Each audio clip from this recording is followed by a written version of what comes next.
അസ്സലാമു അലൈക്കും വറഹ്മത്തുള്ളാഹി. മുട്ടയുടെ ഗുണങ്ങൾ എന്തെല്ലാമാണ് എന്ന് നമുക്ക് ഈ വീഡിയോയിൽ പറയാനുള്ളത്.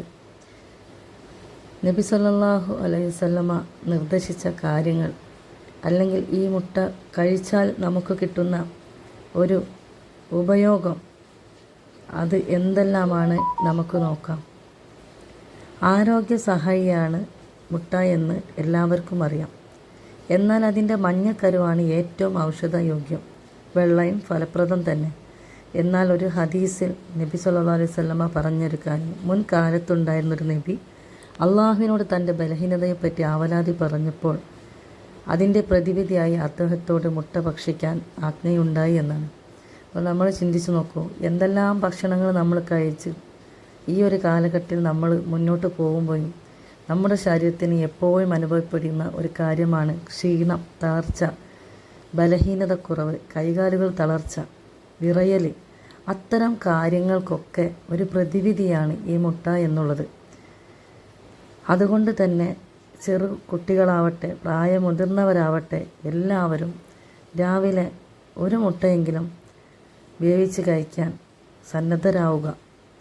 അതുപോലെ മറ്റൊരു ഗുണം എന്ന് പറയുന്നത്, നട്ടെല്ലിന് വേദനകൾ ഉള്ള ആളുകളുണ്ടാവും, എല്ലിന് ബലക്കുറവുള്ള ആളുകൾ, ഓർമ്മക്കുറവ്, രക്തക്കുറവ്, ഗ്രാഹ്യ ശക്തിക്കുറവ്, അതായത് നാഡീനരമ്പുകൾക്കുള്ള ശക്തിക്കുറവ് എന്നീ തകരാറുകൾക്കൊക്കെ മുട്ട വളരെ ഫലപ്രദമാണ്. കാടപ്പക്ഷിയുടെ മുട്ടയ്ക്ക് വളരെയധികം ഔഷധ വീര്യവുമുണ്ട്. അത് കിട്ടുന്നവരും ആ മുട്ട കഴിക്കുക. കോഴിമുട്ടക്കുമുണ്ട് അത്രമേൽ ഫലം.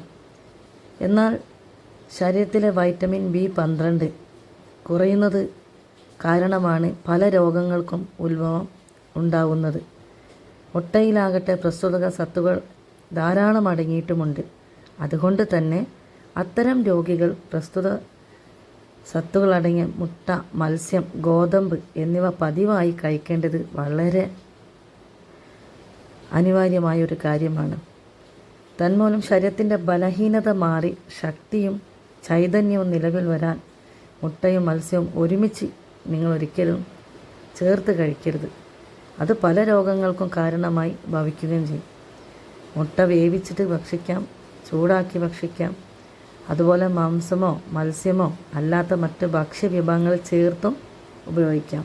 ഇത് രണ്ടും ഒന്നിച്ച് കഴിക്കുന്നത് നമുക്ക് രോഗങ്ങൾ വരുത്താനുള്ള കാരണമായി തീരും. കോഴിമുട്ടയുടെ വെള്ളയിൽ ചെറുനാരങ്ങാ നീര് ചേർത്ത് കഴിച്ചാൽ നിങ്ങൾക്കുണ്ടാകുന്ന മലശോധന സുഗമമാവുകയും ചെയ്യും. ഇതൊക്കെ ഇസ്ലാമിക രീതികളാണ്. ഇതൊക്കെ നമുക്ക് മുഹമ്മദ് മുസ്തഫ സല്ലല്ലാഹു അലൈഹി വസല്ലമ, നമ്മുടെ നബിതങ്ങൾ നമുക്ക് നിർദ്ദേശിച്ചിട്ടുള്ള മാർഗങ്ങളാണ്. ഇതെല്ലാം നമ്മൾ അറിയാതെ പോകരുത്.